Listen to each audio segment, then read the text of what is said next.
करिए कुछ की लड़ाई किससे है आपकी? हमारी किसी से लड़ाई नहीं है। जो नहीं, लड़ा राजनीतिक व्यक्ति की लड़ाई तो होती है किसी पहले बताऊं कि मेरी माताजी रोज शाम को 4 बजे निकलती हैं क्षेत्र में, चलती हैं और रात को 8 क्या लगता है कि जैसे भारतीय जनता पार्टी के सब लोग पीछे पड़े हुए हैं, उन्हीं के लोग इसी तरह से समाजवादी पार्टी के भी पीछे अपने लिए संघर्ष नहीं कर पाऊंगा तो मैं लोगों को उम्मीद कैसे दिलाऊंगा कि उनके लिए पंचायत की जितनी सड़क है उसके साथ बड़ा सौतेलापन हो रहा है। हाँ, जितनी पीडब्ल्यूडी की सड़क है उसको पीडब्ल्यूडी ने बना दिया और नगर पंचायत। योगेंद्र त्रिपाठी, स्वागत है आप सभी का डिकोडिंग डेमोक्रेसी न्यूज पर। आज डिकोडिंग डेमोक्रेसी न्यूज की टीम तुलसीपुर नगर पंचायत परिषद के चुनावों को कवर करने के लिए रामलीला मैदान में खड़ी हुई है और मेरे साथ तुलसीपुर नगर पंचायत क्षेत्र से सबसे पढ़े लिखे डॉक्टर श्यामदीप मिश्रा, यानी कि इनकी माता निर्मला देवी जो कि उम्मीदवार हैं, उनके सुपुत्र डॉक्टर श्यामदीप मिश्रा जी हैं। इनसे हम बातचीत करेंगे और इनका विजन समझने की कोशिश करेंगे कि ये कर क्या रहे हैं और अगर कर रहे हैं इतना कुछ तो इनको वोट कितना मिलेगा और वोट पाने के बाद अगर ये जितना भी वोट पाते हैं और विजयी होते हैं तो विजयी होने के बाद इनका क्या प्रयास होगा कि ये नगर जिस हालत में अभी दिख रहा है उससे और अच्छे पोजीशन पे पहुंचे। तो मैं इनका स्वागत करूंगा, इसके बाद वो सवाल जवाब का दौर शुरू होगा। स्वागत है सर। धन्यवाद योगेंद्र भैया। सर, आप इस जिले में जितने उम्मीदवार हैं उनसे सबसे ज्यादा पढ़े लिखे आदमी हैं, मतलब आपकी वाकई में जो क्वालिफाइड डिग्री है वो सबसे ज्यादा है। क्या लगता है, क्या विजन है आपके पास? देखिए, विजन बहुत क्लियर है। पढ़ाई लिखाई करने के बाद अगर नौकरी नहीं कर रहा हूँ, यहाँ सेवा कर रहा हूँ, जनसेवा कर रहा हूँ, संघर्ष कर रहा हूँ, तो विजन क्लियर है कि मुझे राजनीति करनी है और लोगों की सेवा करनी है। अब हमारी आवाम इस विजन को कितने क्लियरिटी के साथ समझ रही है ये उस पर डिपेंड करता है और मैं प्रार्थना करता हूं कि मेरे संघर्ष को सराहा जाए और समझा जाए। नहीं, आप जैसे राजनीति ही सेवा का आपने एक प्रयोग क्यों किया, राजनीति करके ही सेवा करने का प्रयोग क्यों किया, ये बड़ा सवाल उठता है। देखिए, 21 साल का था, मैं समाजवादी पार्टी से सभासदी लड़ गया। जैसे लोग फॉर्म भरते हैं उसी तरीके से मैं पॉलिटिक्स के उम्र का इंतजार कर रहा था। संयोग से उसी टाइम चुनाव हुआ, समाजवादी पार्टी ने हमको टिकट दिया। पहला चुनाव में 18 वोट से हार गया, 21 साल उम्र थी। उसके बाद मेरे मोहल्ले वालों ने, मेरे वार्ड वालों ने मुझे दोबारा लाया और बहुत अच्छे मत से मुझे जिताया। मैंने 5 साल जी तोड़ मेहनत करके अपने वार्ड की सेवा की, साथ में पढ़ाई जारी रखा। आपको जान के आश्चर्य होगा कि मैं पार्षद होने के बाद बीएचयू का एंट्रेंस क्रैक किया हूँ और ये बहुत कम लोग जानते हैं। बीएचयू जैसे संस्थान का एंट्रेंस ही क्लियर कर पाना अपने आप में बहुत बड़ी बात होती है। फिर आगे बताइए। फिर 5 साल पार्षद रहा। ये मैं जब भी ये सेशन क्यों होता है मेरे इंटरव्यू में, क्योंकि मैं जब भी किसी का इंटरव्यू करता हूं तो उसका सीवी जानना, यानी कि उसने क्या किया, उसका करिकुलम वाइटे क्या है, उसके जीवन का, वो जानना बहुत जरूरी होता है। क्यों आप चुने किसी व्यक्ति को, क्यों आपके लिए उपयुक्त तो है। फिर पार्षद रहा। मेरा पहले से कहना था कि कोई भी पद एक आदमी के पास एक बार होना चाहिए, उसके बाद दूसरों को मौका मिलना चाहिए। मेरे समर्थक हैं, मेरे साथ हैं, उनकी भी अपनी महत्वाकांक्षा है। ये इत्मीनान दिलाता हूँ, नगर अध्यक्ष होने के बाद दोबारा नगर अध्यक्ष जिसको आवाम कहेगी उसको लड़ा दूंगा, ये वादा रहा। लेकिन जब तक नहीं आपको नगर अध्यक्ष बनाया जाएगा तब तक आप चुनाव लड़ते रहेंगे। देखिए, अपने लिए संघर्ष नहीं कर पाऊंगा तो मैं लोगों को उम्मीद कैसे दिलाऊंगा कि उनके लिए संघर्ष कर रहा हूँ। ये हमारा नैतिक कर्तव्य है कि मैं पहले अपने लिए लड़ूंगा, फिर आपको इस विश्वास होगा जो अपने लिए लड़ सकता है वो आपके लिए भी लड़ सकता है। मुझे जहाँ तक याद है श्यामदीप मिश्रा ने 3 बार चुनाव लड़ा नगर पंचायत अध्यक्ष के लिए। ये तीसरा है। ये तीसरा है ना? ये तीसरा चुनाव है। तो आदमी कहता है कि एक बार में वो प्रयास करता है, चलिए एक बार वो हो गया, दूसरा बार जो है आदमी ये कहता है कि इस प्रयास को थोड़ा सा और बल मिलेगा। इस बार कितना बल मिल रहा है? नहीं, देखिए, 2 बार मैं हारा, इसमें मेरी कमी रही होगी, आवाम ने मुझे उस लायक नहीं समझा होगा। अब की मुझे बहुत स्नेह मिल रहा है, बहुत प्यार मिल रहा है। सारे लोग बढ़ चढ़ के मेरे साथ खड़े हो रहे हैं और वादा भी कर रहे हैं कि आइए आपके साथ अब की हूँ। मुझे लगता है कि मैं आपकी चुनाव जीत जाऊंगा। आप क्या समझते हैं कि आपकी लड़ाई किन लोगों से है? क्योंकि जो है आपकी पार्टी के भी 2-3 निर्दलीय उम्मीदवार मैदान में हैं और समाजवादी पार्टी से संबंध रखने वाली पहले कहकशा फिरोजी जो कि नगर अध्यक्ष रह चुकी हैं वो भी जो है मैदान में हैं। तो क्या लगता है कि जैसे भारतीय जनता पार्टी के सब लोग पीछे पड़े हुए हैं, उन्हीं के लोग इसी तरह से समाजवादी पार्टी के भी पीछे पड़े हुए हैं? नहीं, बहुत साफ बात है। मेरी लड़ाई किसी से नहीं है। मैं सब मुझसे लड़ रहा है, मैं किससे लड़ रहा हूँ? सिंबल मतलब आपको मिला है तो आप यही कहेंगे? जी जी, सिंबल मेरे पास है, मेरे पार्टी का समर्थन है, सारे लोग मेरे साथ लगे हुए हैं और पूरी ईमानदारी और मजबूती के साथ मैं चुनाव लड़ रहा हूँ।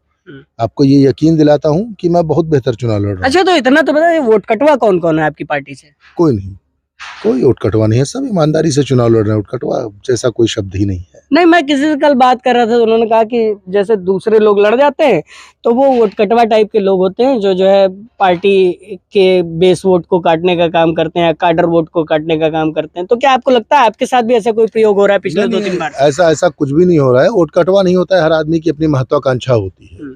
हर आदमी को अधिकार है कि वो चुनाव लड़े, उसके पास संवैधानिक अधिकार है, वो अपनी अहर्ता पूरी करती है, वो चुनाव लड़ता है। उठकटवा जैसा कुछ नहीं है। सबके पास, आप ये कह रहे हैं कि सबके पास अपना अपना जो है वोट बैंक होता है या अपना अपना वोट होता है? नहीं, वोट बैंक हो ना हो, उसके पास लड़ने का राइट होता है, संवैधानिक अधिकार होता है, बस बात खत्म। उठकटवा जैसा कोई शब्द नहीं है मेरे शब्द को। मतलब आप उन नेताजी को गलत ठहरा रहे हैं? वो नेता नहीं रहे होंगे जिन्हें उठकटवा कहा होगा। अच्छा, फिर ठीक है। तो ये जो है एक अलग बात हो गई। अच्छा, अब आते हैं आपके विजन पे, क्योंकि आपकी माता जी निर्मला देवी जी जो है चुनाव लड़ रही हैं और आप उनके प्रतिनिधि के तौर पर, क्योंकि उनकी उम्र है एक अपनी तरह की, तो वो आप बहुत ज्यादा निकल नहीं पाती हैं। आप उनके विजन को कैसे पहुंचा रहे हैं लोगों तक? नहीं, आपको पहले बताऊं कि मेरी माताजी रोज शाम को 4 बजे निकलती हैं क्षेत्र में, चलती हैं और रात को 8 बजे तक चलती हैं। हाँ, फिर भी वो आपके इतना नहीं चल पा रही? नहीं, वो चल भी नहीं सकती है। मैं उनका बेटा हूँ, इस लायक हूँ कि मैं चलूं, और मेरे सारे भाई चलते हैं, मेरे सारे समर्थक चलते हैं, तो उनको उतना चलने की जरूरत नहीं है। और आपने पूछा क्या था उससे पहले? मैंने ये पूछा था कितना कन्विंस कर पा रहे हैं, उनका विजन क्या है और उनके विजन से आप कैसे कन्विंस कर रहे हैं लोगों को? देखिए, हमारे नगर का विकास हुआ ही नहीं है। मैं शुरुआत से कहता हूँ, पहले दिन से कहता हूँ कि मेरे नगर का विकास नहीं हुआ है। मेरे नगर में संतुलित व्यवस्था नहीं बनाई गई है। हमारे नगर के थोड़े बहुत सौंदर्यीकरण और विकास में अंतर समझने की जरूरत है। बहुत क्रिस्टल क्लियर बात। विकास उसे कहते हैं जो स्वस्थ हो। आप किसी बीमार आदमी को बेहतर मेकअप करके खड़ा कर दें तो वो स्वस्थ नहीं है। स्वस्थ विकास होता है कि स्वच्छ पेयजल हो आपके पास, सफाई की बेहतर व्यवस्था हो, नालियाँ टूटी ना हो, नालियों पे ढक्कन हो, आपके यहाँ एक बढ़िया प्लेग्राउंड हो, एक बढ़िया पार्क हो, आपके यहाँ जो गौशाला है वो आत्मनिर्भर हो, आपके यहाँ स्वरोजगार जनित विकास हो, स्किल डेवलपमेंट के लिए कॉन्फ्रेंस हो, बच्चों के लिए लाइब्रेरी हो, लैब हो। ऐसी बहुत सारी चीजें हैं, बहुत सारी चीजें हैं। धार्मिक विकास के साथ साथ सामाजिक विकास, आर्थिक विकास, शैक्षणिक विकास, स्वास्थ्य। अपने यहाँ ना बस अड्डा है, ना एक जगह बस अड्डे पे शेड है कि जिसमें यात्री आराम कर सके। हमारे यहाँ महिला हमारे यहाँ महिला अस्पताल नहीं है। हमारे यहाँ ऐसी कोई भी चीज नहीं है जो आप जिसको विकास की श्रेणी में रख सके। विकास किंचित मात्र नहीं हुआ। हाँ, स्व-विकास हुआ है। ये बड़ा आरोप है। देखिए भाई विपक्ष वालों, ये बड़ा आरोप है आपका। हाँ, आगे बोलते जाइए, मैं आपसे काउंटर करूंगा। नहीं, कोई आरोप नहीं है। हाँ। आप समझदार हैं। हाँ। कोई आरोप नहीं, ये जनता भी समझदार है। जनता मुझसे ज्यादा समझदार है, क्योंकि वो किसी को भी जिता के अपने सराखों पे बिठाते हुए जो है उसे कुर्सी देती है, तो वो हमसे आपसे ज्यादा समझदार है। देखिए, आपने मेरे ऊपर विश्वास किया, मुझे 5 साल के लिए नगर दिया। आपको ये जानने का अधिकार है कि बजट कितना आया। आपको जानने का अधिकार है कि एस्टीमेट क्या है। नहीं साहब, मैं तो पत्रकार हूँ, मुझे पत्रकार होते हुए नहीं पता चल पाता बजट क्या होता है। नहीं, तो ये गलत है। हाँ। क्रिस्टल क्लियर, बिल्कुल साफ होना चाहिए। हाँ। भैया इतना बजट आया है, इसको बनना है, ये ठेकेदार है, आपका दरवाजा बनने जा रहा है, बनवा लीजिए। क्रिस्टल क्लियर होना चाहिए। लेकिन ऐसी चीजें नहीं हो रही है। बजट के लिए तो बोर्ड पे चस्पा होना चाहिए कि हाँ, वो तो सिटीजन चार्टर है। और मैं अगर बहुत डीप में जाके आपको बताऊं तो सुप्रीम कोर्ट का एक निर्देश है कि जो भी व्यवस्थाएं की जाएं या जो भी निर्माण कार्य करवाया जाए, जो भी जिस तरह की व्यवस्थाएं हो या जो भी सुविधाएं मिल रही हैं, उसके लिए एक बाकायदा चार्ट लगना चाहिए, यानी कि बाकायदा बिलबोर्ड लगना चाहिए, जिसके जरिए जनता को पता चल सके। और ये ऑर्डर जो है इम्प्लीमेंट करवाने की जिम्मेदारी हर जिला अधिकारी और हर उप जिला अधिकारी को सुप्रीम कोर्ट ने सौंप रखी है। जी, आगे कंटिन्यू करिए। हाँ, तो बहुत सारी चीजें, जैसे भ्रष्टाचार मुक्त नगर पंचायत होना चाहिए। एक आदमी जाए बिना पेन लिए अपना एप्लीकेशन डाल के और 3 दिन बाद उसका रिस्पांस मिल जाए। पॉजिटिव नेगेटिव कुछ भी, कोई जरूरी नहीं कि जिसने जो काम कहा वो काम होना ही चाहिए, लेकिन उस पर रिस्पांस मिले कि ये काम होगा या नहीं होगा। किसी भी काम के लिए आप दौड़ाते हो, उसमें सारी चीजें, सारे सुविधा का आप इस्तेमाल करते हो, उसके बाद आप काम नहीं करते हो, हैरेस करते हो आप आवाम को। ये नहीं होना चाहिए। वन विंडो होना चाहिए हर काम के लिए। आप एक विंडो पे अपना फॉर्म सबमिट करें और उतने दिन बाद, जितने दिन का कमिटमेंट हो उतने दिन बाद आप लेके आए। एक शिकायत पेटी लगी होनी चाहिए नगर पंचायत, चौराहे चौराहे पे लगी होनी चाहिए। आप बिना नाम बताए शिकायत कर दें और उसका निराकरण 7 दिन में हो। आपको यकीन दिलाता हूँ योगेंद्र जी, पढ़ लिख के आया हूँ, चेयरमैन बनने के बाद 10 से 5 ड्यूटी की तरह नगर पंचायत करूंगा और एक नया आयाम दे दूंगा, एक नई लकीर खींच दूंगा। और आप इत्मीनान रखिए, नगर मेरे ऊपर कहेगा कि यार मैंने सही चेयरमैन बनाया। मैं सत्ता पक्ष के एक बड़े नेता के पास बैठा हुआ था अभी 2-4 दिन पहले बात, तो उन्होंने मुझसे एक बहुत अच्छी लाइन कही कि ये देखिए बहुत छोटा चुनाव होता है, नगर पंचायत, नगर पालिका अध्यक्ष, ये सब बहुत छोटा चुनाव, मतलब कोई आदमी अगर अपने नगर के लिए किसी नेता को चुन रहा तो उससे इतनी अपेक्षा रखता है कि साफ सफाई अच्छी हो, बिजली बत्ती की व्यवस्था अच्छी हो, सड़कों पर प्रकाश अच्छा हो और जो जन सुविधाएं माने मसलन पानी, शौचालय इत्यादि, वो सुविधाएं अच्छी हो, तो वो एक उच्च कोटि का जमादार या जमादारों का नेता चुनता है। तो आप इससे कितना इत्तेफाक रखते हैं? और इस मेरे इस लाइन पे आप थोड़ा सा विस्तार से बताते चले कितना काम हुआ होगा पिछले 10 सालों में? देखिए, बहुत साफ बात सुनिए कि ये संबंधों का चुनाव है, इसमें बिल्कुल दो राय नहीं है। संबंधों का चुनाव, ये दलगत चुनाव नहीं है, लेकिन अब पार्टी दे रही है। और रही बात जमादार की, ब्राह्मण हूँ, अंदर की सफाई करता हूँ, मैं आत्मा प्रवृत्ति करता हूँ, मैं भी हूँ वही। कोई प्रॉब्लम हुई है, नाली नहीं साफ है, नाली चौक हो गया, आप सिर्फ फोन करिए, एक टोल फ्री नंबर होना चाहिए, आपको वहां पेन लेने की जरूरत नहीं है। ये नगर व्यवस्था होनी चाहिए, नगर पंचायत की व्यवस्था होनी चाहिए, लेकिन नगर का प्रथम नागरिक भी होता है वो, और आपके हिसाब से बड़ा जमादार भी होता है, इसमें कोई दो राय नहीं। नहीं, मेरे हिसाब से नहीं, वो नेताजी के हिसाब से, मैं उनका नाम नहीं लूंगा क्योंकि वो जो इंटरव्यू थोड़ा सा क्लिशे हो जाए। अच्छा, आपकी पार्टी ने अभी कुछ दिन पहले अपने विजन डॉक्यूमेंट में बहुत लंबे चौड़े घोषणा की है और इसी तरह से भारतीय जनता पार्टी ने भी किया है। दावा है आपकी पार्टी का कि वो हर नगर में जो है अच्छी सुविधाएं उपलब्ध करवाएंगे, किराना स्टोर खोलेंगे, मुफ्त मोहल्ला क्लिनिक खोलेंगे और इस तरह की जो चीजें हैं, इसी तरह से तमाम दलगत लोगों ने। आपकी क्या योजना है अगर पर्सनल कुछ देखा जाए शहर के लिए? तो क्योंकि ये 50,000 की आबादी वाला शहर है, बहुत ज्यादा बड़ा शहर नहीं है, यहाँ पे हर तीसरा आदमी दूसरे आदमी को जानता है, तो क्या इस पे कहेंगे आप? देखिए, आदर्श नगर पंचायत माननीय आजम खान साहब जब नगर विकास मंत्री थे तब तुलसीपुर घोषित हुआ। आपको जानकारी होगी कि ये नगर पंचायत तभी इतना सुंदर दिखना शुरू हुआ जब समाजवादी पार्टी ने इसको आदर्श नगर पंचायत घोषित किया और स्पेशल पैकेज देना शुरू किया। तो हमेशा नगर के लिए समाजवादी पार्टी खड़ी। शैक्षणिक विकास होना चाहिए सबसे पहले, पढ़ा लिखा, इसलिए शिक्षा क्षेत्र में हम म्युनिसिपैलिटी की एक स्कूल होनी चाहिए, एक लाइब्रेरी होना चाहिए, एक प्लेग्राउंड होना चाहिए, एक पार्क होना चाहिए।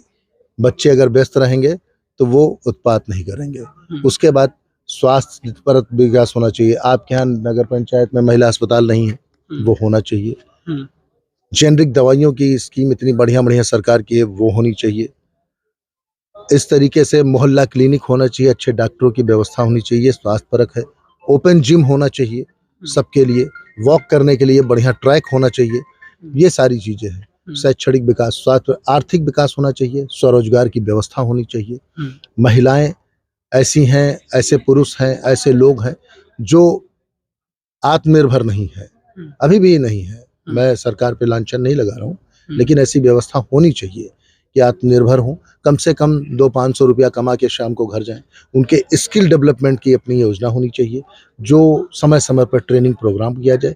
ऐसी बहुत सारी विकास है। विकास सिर्फ नाली बनाना, सड़क बनाना, सोलिंग को तोड़ तोड़ के बनाना, ये विकास नहीं होता है। और मैं तो कुछ सड़कों को अगर नाम याद दिलाऊं, मुझे याद नहीं दिलाना चाहिए, लेकिन जो है कुछ सड़कों का नाम दिलाऊं तो वो तो पिछले 10-15 साल से नहीं बनी है, जो मुख्य सड़कें हैं। नहीं भाई साहब, 15 साल नहीं, हमारे ख्याल से पुरानी बिहार की सड़क 50 साल से नहीं बनी।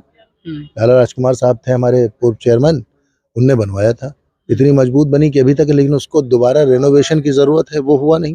वो पीडब्ल्यूडी की सड़क नहीं है, वो हमारे नगर पंचायत की सड़क है। हमारे पूर्वा की सड़क हमारे नगर पंचायत की सड़क है। हमारे नगर पंचायत की जितनी सड़क है उसके साथ बड़ा सौतेलापन हो रहा है। हाँ, जितनी पीडब्ल्यूडी की सड़क है उसको पीडब्ल्यूडी ने बना दिया और नगर पंचायत कहता है मैंने बनाया है, जो कि बिल्कुल गलत है। लोगों को फिलहाल जानकारी भी नहीं है। अच्छा, ठीक है। अब एक लास्ट सवाल लेते हैं, इस पे मैं आपका वाकई में जवाब चाहूंगा। आप ये घोषणा तो करिए कुछ की, लड़ाई किससे है आपकी? हमारी किसी से लड़ाई नहीं है। जो नहीं, राजनीतिक व्यक्ति की लड़ाई तो होती है किसी ना किसी से, किस से लड़ाई है? जो लड़ रहा है मुझसे लड़ रहा है, मैं किसी से नहीं लड़ रहा। नाम नहीं लेंगे आप? कोई नहीं है लड़ाई में। तो इस बार ये आखिरी अटेम्प्ट है? अब की आवाम मुझको सराहेगी, अपनाएगी, स्नेह देगी, प्रेम देगी, वोट देगी और विजयी बनाएगी। ठीक है, तो एक बुद्धिमान आदमी अपने बुद्धि के अनुसार ही बात करता है और आपको ये तय करना है कि जब ये 2 तारीख को जब जो है चुनाव प्रचार बंद होगा तो आप अपनी बुद्धिमत्ता का कितना असर दिखाते हुए अपने घरों से बाहर निकलेंगे और जिस भी प्रत्याशी को आपको अपने मताधिकार का प्रयोग करना है उस प्रत्याशी के लिए आप अपने मताधिकार का प्रयोग करके अधिक से अधिक वोटिंग परसेंट को बढ़ाते हुए इस नगर पंचायत के विकास में अपना सहयोग देंगे। डिकोडिंग डेमोक्रेसी की टीम आपसे लगातार इस बात के लिए अनुरोध कर रही है कि आप कम से कम वोटिंग के लिए अपने घरों से निकलें, सबसे पहले मतदान करें। कर दिया तो आप अगले 5 साल के लिए अपने उस नेता से पूछ सकते हैं कि आपने फला काम गलत क्यों किया या ढिकाना काम सही हुआ है, इसके लिए आप बधाई के पात्र हैं। तो यह तमाम चीजें हैं, हम लोग लगातार इस चुनावी यात्रा में आपको लगातार घुमा रहे हैं, आपको शहरों के दर्शन करा रहे हैं, आपके ही शहरों के दर्शन करा रहे हैं और लोगों से मिलवा रहे हैं, जिसके जरिए आपको पता चल रहा है कि कौन सा प्रत्याशी किस हालत में है और कौन सा प्रत्याशी आपके क्या क्या काम आ सकता है। आप बने रहिए हमारे साथ। अगर आपने हमें लाइक नहीं किया है, सब्सक्राइब नहीं किया और फॉलो नहीं किया है तो अभी कर लें और बेल आइकॉन और अपने सब्सक्राइब बटन को जरूर दबा दें, जिससे आपको हमारी खबरों की जो सप्लाई है वो लगातार मिलती रहे। नमस्कार, मैं योगेंद्र त्रिपाठी।